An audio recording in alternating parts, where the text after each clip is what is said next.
Il y a beaucoup d'éleveurs, beaucoup de spécialistes, beaucoup de vétérinaires qui déconseillent d'avoir un chien en appartement. Aussi, il y a beaucoup de gens qui habitent en appartement pensent qu'il aurait été mieux d'attendre un petit peu, que le vieux rêve s'accomplisse, celui d'avoir une belle petite maison dans la prairie verdoyante avec le soleil qui se cache sous les montagnes. Et à ce moment-là, tout serait possible et on aurait les conditions idéales pour avoir un petit chien. Est-ce qu'il faut vraiment attendre tout ça pour finalement avoir un petit chien? Est-ce qu'on peut en avoir en appartement? Quelles sont les attentions, les soins qu'on doit prodiguer de façon à ce que avoir un petit chien en appartement soit quelque chose d'harmonieux? Quels sont les points délicats à faire attention? C'est de tout ça qu'on va parler dans cette vidéo. Viens avec moi, j'explique dans le chemin. Bien le bonjour, je suis Mauricio Veto et celle-ci est ma chaîne L'Ami des Bêtes. Et aujourd'hui, on va parler de chiens en appartement. Est-ce que l'appartement est indiqué comme local pour avoir un chien? Je suis un petit peu partial par rapport à ce sujet. J'ai moi-même des avis assez tranchés là-dessus et une opinion qui est relativement originale. Est-ce qu'un appartement est idéal pour un chien? Non. Est-ce qu'un appartement est idéal pour une personne, pour un être humain? Non plus. Pourquoi on habite un appartement?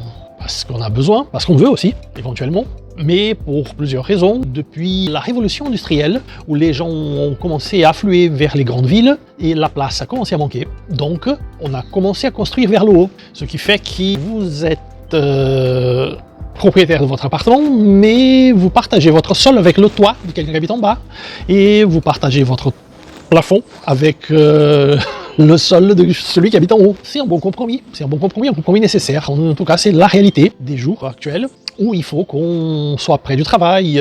Aujourd'hui, c'est comme ça, et c'est comme ça depuis toujours pour certaines personnes. Il y a des points positifs et des points négatifs, comme tout dans la vie. Avoir, par exemple, le lifestyle new-yorkais, où en fait, ceux qui habitent en ville ne changeraient ça pour rien, par exemple. Une fois qu'on accepte la réalité d'habiter en appartement, pourquoi ne pas avoir un petit chien? Avoir un petit chien est quelque chose de complexe. On peut avoir un petit chien de plusieurs façons différentes. Déjà, un chien n'est pas un être uniforme. Il y a chien et chien. Il y a race et race. Il y a des races calmes, il y a des races un peu plus dynamiques, et il y a des races beaucoup plus dynamiques. Il y a des races dont la taille est énorme et d'autres qui sont tellement petits que être dans une chambre pour un chien comme ça équivaut pour vous à être dans un gymnase énorme. Donc le volume n'est pas tellement le problème. D'autant plus qu'il y a des races qui sont très grandes et qui sont très peu dynamiques. Et à ce moment-là, le volume n'est vraiment pas un problème. Donc l'idée de volume est très relative et il y a encore plus relatif l'idée du dynamisme du chien. Il y a des chiens qui sont des races qui ont une propension à être des véritables athlètes, comme les terriers par exemple, qui gardent leur jeunesse pendant longtemps et qui ont un dynamisme à toute épreuve, tandis que d'autres races comme le Shih Tzu ou le Lhasa Apso sont des races essentiellement calmes, le Pékinois essentiellement calme, d'autres comme le Caniche qui sont tellement intelligents qui sont le reflet du maître. Donc quand le tuteur est quelqu'un de calme, le chien calme aussi. Si le propriétaire est dynamique, ils vont être dynamiques. L'harmonie se trouve toujours dans ce cas-là.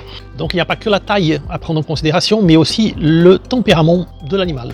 Parce qu'un chien de chasse, par exemple, occupe beaucoup plus de place à cause de sa dynamique qu'un molosse très calme qui, dès que l'adolescence est finie, va rester un chien phlegmatique, un chien qui ne demande qu'à rester couché près de son maître et participer de façon passive à son jour à jour. Donc ma conclusion personnelle, encore une fois je dis, ça n'engage que moi, mais j'ai une bonne expérience pratique là-dessus, c'est que le chien, il doit être vu comme un membre à part entière de votre famille.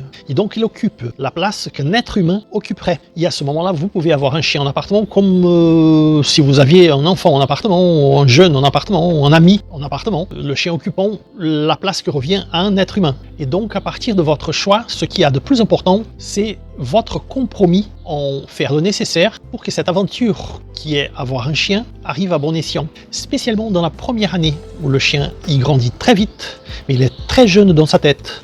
Et donc entre les 4 mois et les 15 mois, plus ou moins, c'est un chien qui a beaucoup de potentiel de nuisance physique, dans une tête d'un gamin qui veut s'amuser à tout prix. Donc c'est la période où il faut faire plus attention, où il faut prévoir les choses, où il faut prévoir spécialement une place pour le chien, de façon à ce qu'il puisse lui-même s'isoler, pour que vous puissiez l'isoler avec ses jouets, pour éviter qu'il mange au pied de la table, fasse des bêtises comme ça. Mais le fait est que avoir un chien en appartement, c'est beaucoup plus gratifiant dans le sens où vous partagez sa vie plein pot. Tant que vous êtes là, il est là aussi. Donc la complicité qui s'instaure est une complicité spéciale, très différente de celle de la complicité du chien qui est dans la maison mais qui passe tout le temps dehors dans le jardin, tandis que la famille fait ses affaires dans la maison et le chien il rentre de temps en temps ou il ne rentre même pas parce qu'il est sale ou autre chose. Schématiquement parlant, de toute façon, le jardin n'est qu'une pièce de plus dans le foyer, par rapport à un appartement par exemple. Évidemment une pièce riche en son, en odeur, mais ça reste une pièce de plus. Et ce n'est pas ça qui fait la grande différence. Un chien, il a besoin de se dépenser, il a besoin de voir ailleurs, il a besoin de partager ça avec vous. Et donc, il est beaucoup plus intéressant que vous l'ameniez pour des sorties régulières.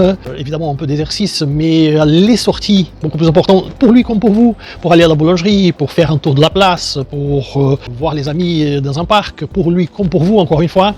Et donc, cette espèce d'obligation tacite que vous avez entre vous, elle peut être bénéfique pour les deux. Le chien n'est pas une bombe d'énergie à exploser 24 heures d'affilée. Il passe beaucoup de temps en repos, entre les repas, à s'amuser tout seul un petit peu aussi. Et il est très simple, une fois qu'on prévoit, de canaliser cette énergie pour les moments des sorties, les moments de balade, les moments de jeu entre vous, de façon à ce que les choses se passent bien et que tout le monde y trouve son compte. Donc en résumant, il s'agit beaucoup plus d'une histoire de compromis, d'engagement de votre part, que d'une histoire de place.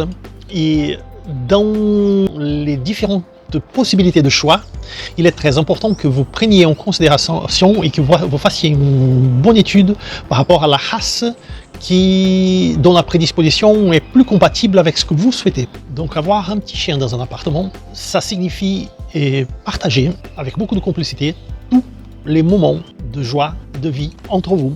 Il vaut mieux avoir un jardin, oui, il vaut mieux.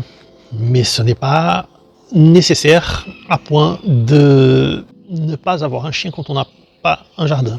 En somme, la vie est toujours meilleure avec un petit chien. Que ce soit en maison ou en appartement, que ce soit dans un palais ou sous le pont. Toujours mieux avec un compagnon à quatre pattes. Si vous avez aimé cette vidéo, je vous demande d'écraser le bouton du like. C'est très important pour nous, très utile pour propager le contenu de cette vidéo à des gens qui pensent comme nous. Abonnez-vous à notre chaîne, c'est gratuit, c'est pas seulement un plaisir, mais ça rend la chaîne beaucoup plus forte aussi. Et à bientôt pour une prochaine vidéo.